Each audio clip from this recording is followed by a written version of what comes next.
Now is he ready? Oh, he's getting the title as well. I gotta do it the right way. That's right. Okay. Now we good? You gotta flip. There we go. Double bird. Bubbles. All right, here we go.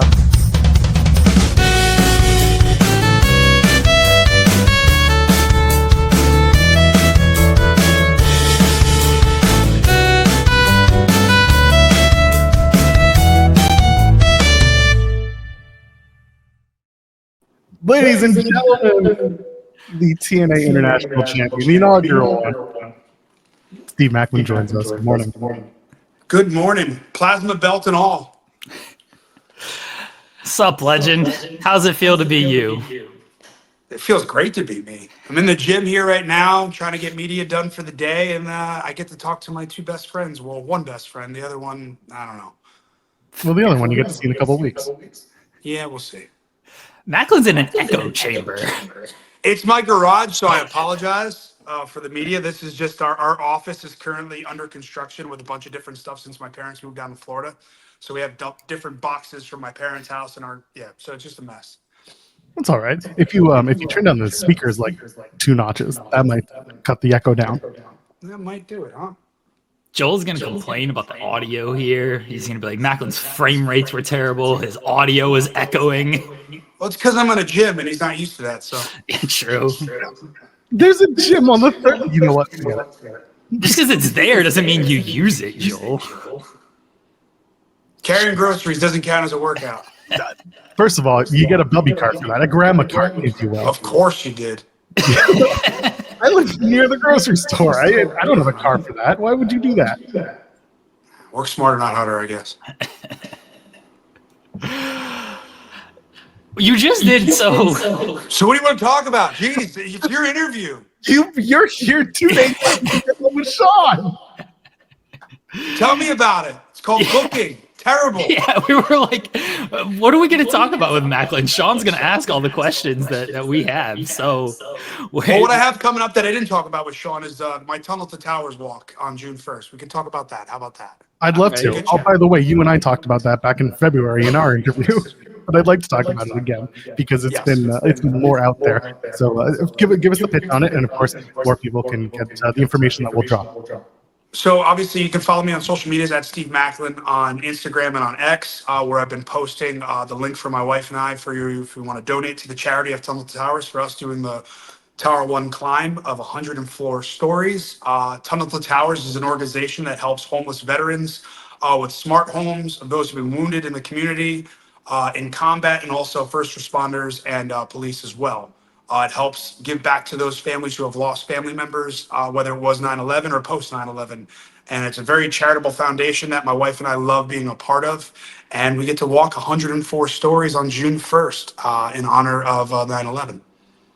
How does one prepare for something like that? I mean, obviously there's like a Stairmaster, but are there like buildings that you would go and climb? I think it's more about mental preparing. And just because I just got done doing an interview and talking about the emotional side of things and growing up in New Jersey and seeing the New York skyline my entire life growing up. And then, of course, being a freshman in high school when 9/11 happened was a day that I kind of knew where my direction in life was going, and that was into the military. Didn't know what branch at that time. I always knew I wanted to be a Marine. I always knew I wanted to be a pro wrestler, and that's what I grew up fighting with my friends with and playing with toy guns, running around. And then here we are as a soon-to-be 38-year-old man. I've done kind of both, and I'm doing both in life. But now trying to give back to that veteran community of that brotherhood and to those families that don't have the loved ones here anymore. Do you have, so you're doing 104 flights. Do you have a record before that? No, I don't really. It's the same bench press at my age. I don't even care anymore. I just lift heavy. If I can still do it properly, then that's all that matters. Just because it's you gotta age finally instead of just trying to be that dumb meathead like my shirt says. I was going to ask about your shirt. I assume this is some type of sponsorship, or is it no? just It's just just one of those T-shirts. Sorry, no sponsorship needed here. God, that's why I brought my TNA hat out, just because I didn't want to get any heat. You have to have some type of TNA merch for media. So you got the title. I mean, that's I do. Good. Yeah. Plasma and all. Yes, there's still blood. Is there still blood on it? You don't wash still that cracks thing? and crevices of blood with it. Yes. but it's well worth it. Okay, can we, you know the song "Where Is the Love" by Black Eyed Peas? Where's the blood? Yeah, can we sing that? That should have been my intro video. Yeah. Oh, we would have got copyright struck on that That's one. probably So Probably. unless like you sang it. Yeah, well, where is the blood? People getting cut open. Yeah, you see, this is gonna go. This is what I need to write my rhyme book at the fireside. So okay, this is the segment I want to talk about. All my questions pertain to this segment. What were you in this journey? Listen, for the B Rabbit comments, I was laughing hysterically. I saw some of this, the outtakes on those.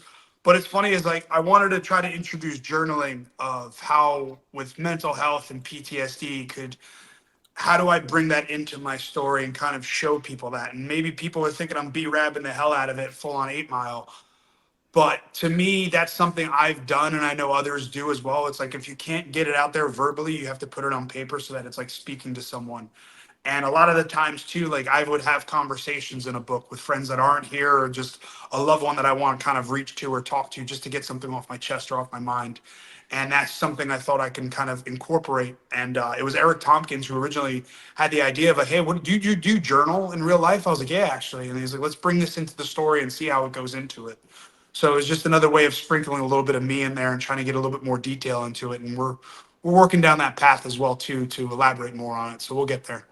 Okay, I'm gonna ask a lot of questions about this segment, but before I continue with this, I do just want to praise like the vignettes you have done, not only this one, but even dating back to before you won the TNA International Title and talking about your story and your military background and everything. How much is you in these vignettes, basically? Like how I assume you have a lot of input into this, but like walk me through the creative process a little bit with these vignettes. So the original vignette, I had an idea, and it was maybe 2 or 3 years ago, where it was gonna be a lead into a pay-per-view, kind of almost Apocalypse Now. And sorry, I'm just trying to lose my train of thought of backtracking. And I wanted it to just, it was supposed to kick off a pay-per-view when I was still champion, or at least getting to the world title. And I wanted it to just be like a holy shit moment, what just like that cinematic world that just blends right into the show.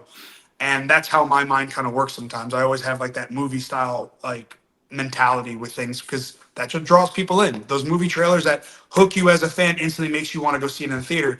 And I feel that's something to do as well with a trailer going into a show as a lead-in or even just build up to matches.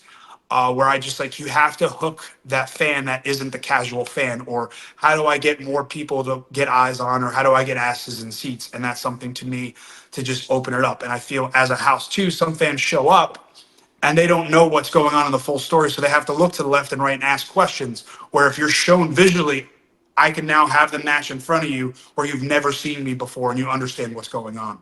If that makes sense. Yeah. So then for me to get these visual ideas out there, I wanted to show my side of things where it's very hard verbally for me to explain PTSD. And everybody knows like the ramifications that come with it and the results of obviously traumatic events, but it's just like you have to see certain things where it just resonates with somebody, or certain little ticks or certain moments like driving down the road, or it could be somebody that's been in a car accident previously and gotten T-boned. Like you always have that thought process, so you can visualize it and it's always stuck in your mind as like just a memory or a quick flash.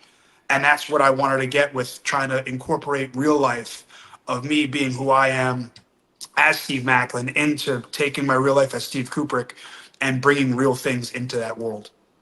Okay, let's go back to the April 24th vignette here. I want to like put this thing on screen and go frame by frame on it, but I think we'll get copyright struck, so I can't quite do that. How does Eric Young know where to find you? He's just Eric Young. He followed me. He was a creeper. He's a ghost that just travels through walls and time, like Joel likes to talk about. But no. So Eric and I, it was supposed to be a year-long story we're trying to build up. And I've said this before now. I've said it with Sean the other day, where certain things changed behind the scenes, and we were supposed to win tag titles at one point. Some people got released, and then some people were leaving the company. Some people come, like just things changed. So it changed our entire dynamic and storyline because we wanted to have a good run with it and really build on that bond and that brotherhood, but just certain things happened that we had to change things up. We got to the finish we wanted with the dog collar match, which I felt was perfect for what we wanted. Would I've loved a little bit more time on a pay-per-view? Yes. But I also now look at the outcome of it and the response online from people with the amount of blood, and then also just getting more eyes on the TNA Plus app for a TNA Impact episode. That means way more to me now, is getting more eyes on every Thursday night and viewership that way than it is sometimes on a pay-per-view, just because it's a main event. People will always remember it. It's on the TNA Plus app for reruns. You can watch it at any time. And then also you can go onto my Instagram or anybody else's Instagram and see all these posts of me all bloody. Why did you take the drink? Well, because it was a shot of whiskey. Who doesn't? I'm a Marine. I'm dumb. I eat crayons. He doesn't. You How know did he I doesn't know, like how did I you. know he was going to drug me? I didn't know I was going to get Cosby'd. Why would you not think that, though? You're about to face this guy at the pay-per-view. You can't trust him. Is it because he's Canadian? You're like, oh, That was Canadian. but that's the final straw. Why do you think I didn't talk to anybody the day of the pay-per-view at Rebellion before I beat him? I do have to say, you did deadpan very well for that. Thank you. You know you were pretty fortunate to like fall away from them. You could have fell into the fire, Steve. I could have been dead. Could have been a ghost too. You can't just take red Solo cups from people that you're about to wrestle at a pay-per-view. Instead of the Hunger Games, it would have been, instead of Girl on Fire, it would have been Maclin on Fire. You've at least learned your lesson, right? Like Yes, don't take a drink from someone you're about to wrestle or a Canadian. Exactly. Especially Eric Young. Yeah, especially Eric Young. So you've got And the tone of the music really set the tone after I fell down. The music choices was good. I don't know who provided the music there.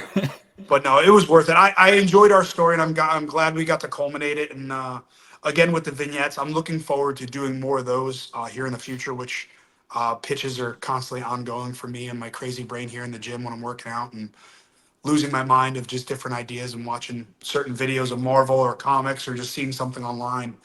And I'm looking forward to the future. Actually, I'm glad you brought up music. Your new theme music, that's something that you and I haven't had a chance to talk about on camera about this. So what came about with the change, and did you have a say in your new music? That's all me. I worked with Loud and Learn. He just did Josh Alexander's before when Josh debuted as a heel, that piece of crap, quitter. When Josh redid his music, I was sitting there, I was like, something was missing on my end as well, just presentation wise and visual. It's like, I don't want a song that I know everybody's going to sing to, but I want a song that people like have stuck in their head. And when you have Rich Swann behind the scenes singing your song or sending you voice audio clips of him singing it acoustically and playing it acoustically, I think I did something right. And it's like, how do I get my message across with Front Towards Enemy and like Never for the Glory and Always Front Towards the Enemy? And that's just, it's the same old story. It's like, no, nothing's going to change with me. It's always going to be Front Towards Enemy. I don't care what the fight is or who the fight is with. If you're in front of me, that's just kind of, sorry, get out of my way. I can't believe I never knew it was Loud and Learn, because I was so certain, but I'm glad you gave me that. I felt so bad because I was so nitpicky on the voice. I was trying to go for that like Alice in Chains, like grunge sound. And we were trying so hard to just get Rooster and copyrights to it with TNA. And I know Tompkins was trying to really work on it for me. I was like, well, screw it. Let's do it ourselves. Let's find something new. And that's when I just kind of went about myself and figured it out. And then here I am, like a psychotic human being in my backyard, going through this song, walking through my entrance. Okay, cool. Here's the spotlight moment. Here's where I get my beauty shot. Here's where I get to the corner. And it took me a while to get down because the buildings change all the time. So like I have that 45 to a minute. Between that 45 to 55 second, I have till I get to the post where you see me with when it really kicks in, and it's me hitting that beauty shot up in the corner, kind of like that Randy Orton pose.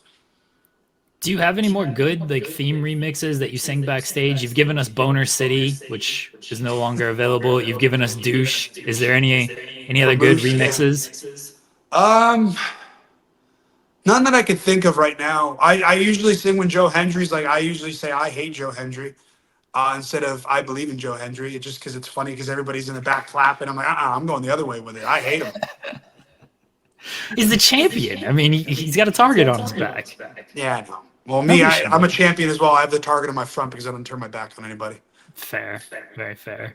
So that belt is a very beautiful baby blue Can you show it up to the camera a second? It goes well with my eyes too. It really brings it out. So I was going to ask, when you saw it, kind of what was your reaction to the title itself? I was like, sweet, something different. This is a new challenge for me. Being an international champion, it's brand new, and you're changing from the digital media championship to this. And it's not saying the digital media championship didn't mean anything, but it kind of lost its way for a little bit, where it was meaningful, and then it kind of got pushed to the wayside just because of different creative ideas and the change in regimes and the rebrand, and just things happen out of our control. But when Santino came to me and asked me if I wanted this opportunity to become the international champion in a tournament of triple threat matches, I said, hell yes, give me all of that opportunity. So to wrestle twice on one pay-per-view was a first for me, kind of reliving that Bret Hart King of the Ring style moment as a kid that I loved watching. And then I got to beat Ace Austin and Eddie Edwards, for two talented professional wrestlers. Ace, I don't think gets enough credit. I think his moment's coming. It's just a matter of time and when. And then Eddie is just a night off anytime you get to work with him. And he's one of those guys that no matter what, if I can work with him, I'm chomping at the bit to get more time and get a story and like really get digging deep with each other and find that good deep story we can tell. And I think that's somewhere down the road. And then beating EY, I don't know, for the 5th time, and then AJ Francis to culminate as the first ever inaugural champion for the TNA International Championship, I thought was a really cool moment to have. Most importantly, and Jeremy, then I'll get to your question. This is an international title. Yes. Will we see it defended international? Well, I'm trying. I know we just announced that AAA, the TNA and WWE, so you never know where I can pop up there. Do I wish I was part of that announcement? Yes, but obviously I need to work a little harder, so that's okay. I take no fault for it. That just means it's all right, cool. They have creative plans somewhere else, and now it just means keep making this title mean as much as it can. And obviously I have a defense coming up soon against either Matt Cardona, Mance, Ace Austin, or who's the last opponent in that matchup? Elijah. There was one. Who? Elijah. Elijah, thank you. Walking with Elijah. But yes, in that 4-way, it's one of those opponents, so we'll see after this week on TNA Impact. Just show up, Steve. Like, just show up to AAA. Who's gonna stop you? Who's paying my flight? Sometimes you gotta make your own breaks. That's true, but I mean, it worked for JBL. He just kept showing up. that's true. That's JBL. Did you guys He's feel JBL's just riding horseback from town to town like Sam Elliott? Because he's legit just a Sam Elliott, a pro wrestler right now, and I love it. Did you guys feel any like extra pressure or anything at Unbreakable? Obviously, the triple threat, there was the talk of Joe, AJ, Daniels, and like how much that meant. And like, did you guys feel any of that? Of course, it's in the back of your mind. I was like, how are we going to live up to this great, memorable triple threat match that everybody talks about when they think of TNA is that match most of the time. So of course the pressure's there, and then also it was the extra pressure of being on after a barbed wire massacre match, which was very hard to do because some of the crowd kind of left because they thought that was the main event, that was the end all be all, because most times that's usually the main event is when you see a plunder match like that, which kind of like with the dog collar match at EY night, people are like, oh yeah, this was the main event, there's nothing following this. So it was very hard to follow, and it was. I thought we got the crowd in the end, and it was very nice to hear chants of Bulletproof, chants of Maclin, and You Deserve It, and it's much appreciated for me to the fans that have stuck with me and believed in me and throughout this process. But yeah, pressure's always there no matter what it is. I can be in the opener, I could be on the countdown show, I can be the main event. It's just no matter what, the pressure's always there because I want to go out there and do the best job that I can, representing myself as Steve Maclin, but also representing TNA. I'm gonna ask you this because you talked about it in your interview with Sean. You mentioned that you did that last part of the dog collar match effectively blind. How do you feel throughout that as you're kind of fighting through the blood and you're getting to the end of the match? Oh, I was perfectly okay with that. It was very hard to see towards the end. Once you see, like, give me, I think it was Judas I gave the backdrop to. Once that kind of happened, like his shirt and everything skimmed my face. So then everything just kind of draped over my eyes. So then, of course, I'm here and waiting for Travis to come on in, and I see him charging me. I'm like, well, I guess I'll throw one. I didn't know where it was going to land. So we got to where we needed to, and then somehow he was upside down. I caught him and then hit him with a backbreaker, which was nice. which I enjoyed. Just that I came out on top of that moment, but it was very hard to see and very hard to manipulate around. But the entire match, I was very coherent and very. I was very responsive to the referee asking me every 10 seconds, "Are you okay? You okay?" I'm like, "Yes, I'm fine. Leave me the fuck alone." Is there any type of match that you want to do that you haven't done yet? Steel cage. That was one of my pushing of for us as a storyline for me and EY to finish that. But obviously, with lethal lockdown, is not going to happen in anytime soon that I know of. But that's what I was pushing for a while. But the dog collar match is also another one I've been wanting to do for a while because I grew up big fan of Roddy Piper in my household. My grandmother raised me on it, so him and Greg Valentine was always one that I watched even as I got into wrestling to train. That was one I always would go back and watch. Just because of Piper's selling and fire and just the moments of it. But it was a lot of fun. And it was funny. I was like, oh, wow, we got 1, 2, 3 opponents, a referee, and then the chain is its own wrestler as well, because we didn't know how the chain was going to end up at some points. So that was another thing to have to deal with, getting wrapped up. And there's moments in the match, too, you see me trying to untangle myself, or you see EY untangling himself as we're trying to maneuver. I was going to ask about food shows, but I think we can leave it for now. Okay. Unless you have a favorite food show that you've been watching, because there was a reason for this for our audience.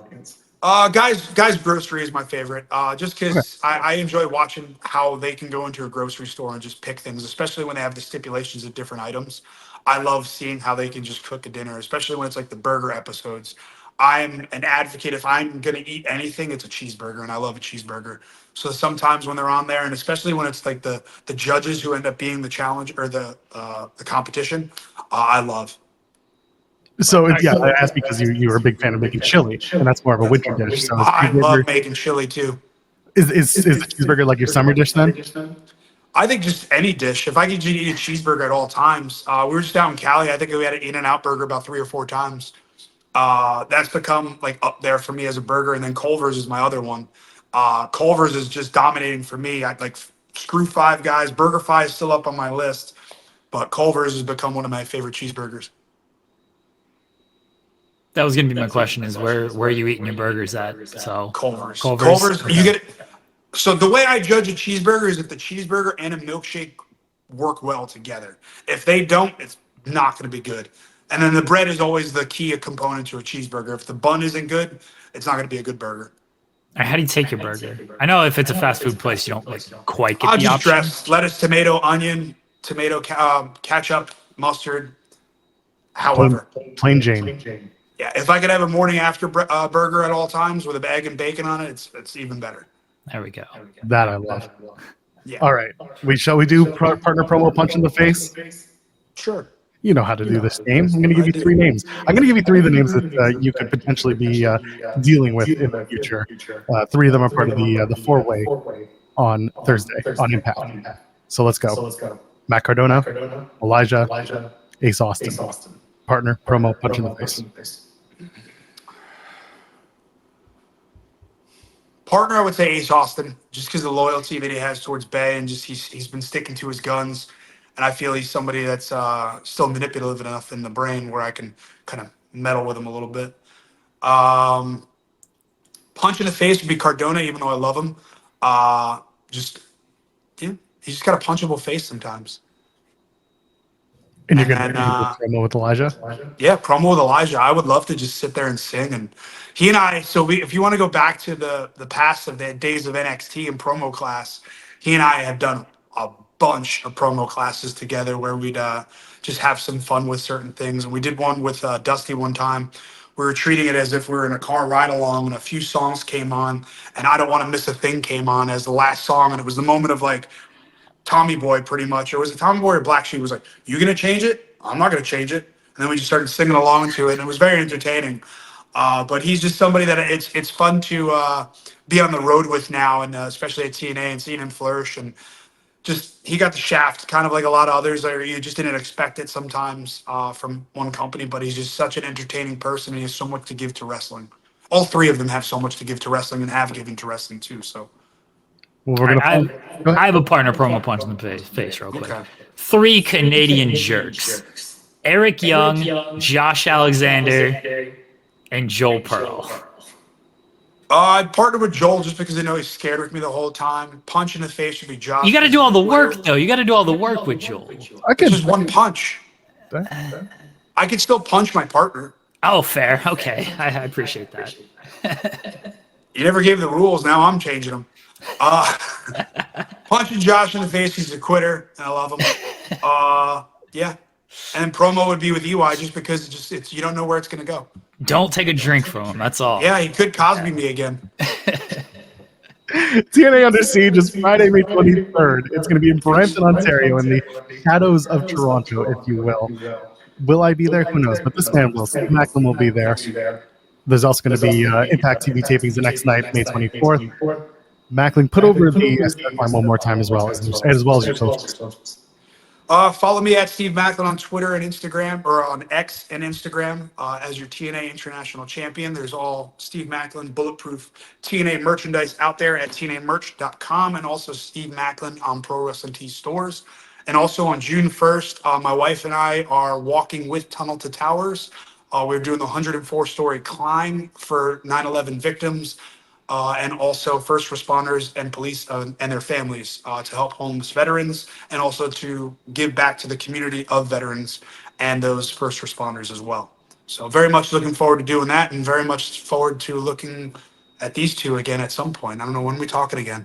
Oh, whenever you want. You just pop on. Is this my show now? Yeah, I mean, we got an intro for you. Like, I know. you're the only person who has his own custom intro. You It's and funny, Taylor I come Swift. on here and smile, but every part of the intro video is me just angry. Yeah, You don't smile on screen on television. I do sometimes. I get that question asked a lot too. It's like, how come you don't smile? It's like, because when I go out there, it's a fight. Yeah. If you're smiling during a fight, something is very off with you. We'll have Joel update it with just photos of you smiling. I tried to get him to update it with the face you made, the Brian. the Bryan Danielson face, but he didn't do it. He was lazy. That's one word for it. Okay. What are you gonna do? Hey, lazy. See what I like got to his deal little with. Old See what I got to lady deal with. carriage bringing up his groceries instead of using one hand in one trip. Yeah. I live up on a high floor in a building. Whatever. It's not important. We're not doing this right now. Excuses. He just doesn't want it. It's okay. All these excuses. He runs from the Doesn't want grind. us. He runs from the grind, Steve. It's okay. All right, listen to me not say nice things about Steve Maclin on our post show for TNA Impact every Thursday here on the channel. And well, you can watch TNA Impact as well on Access TV, Sportsnet 360, and TNA Plus. How about that? Steve Maclin, the International Champion of TNA. Thank you for joining us this morning. Appreciate Thank you as always. TNA merch and all. Look at that. There we go. This is actually a really beautiful hat, by the way. It's at It is a nice TNA hat. The trucker one, isn't TNA it? merch. Yeah. Yep. This is one of my favorite ones now. Got into my trucker phase now. There we The go. big truck, little truck. Not After I a got Cosby, I'm into a trucking now. Dan. Yourself off. Are we you going to have guys to pop later. Steve off by Steve? Yeah, we're doing it ourselves. Thanks a lot, Steve. We'll see you next Later, time. guys. Take care.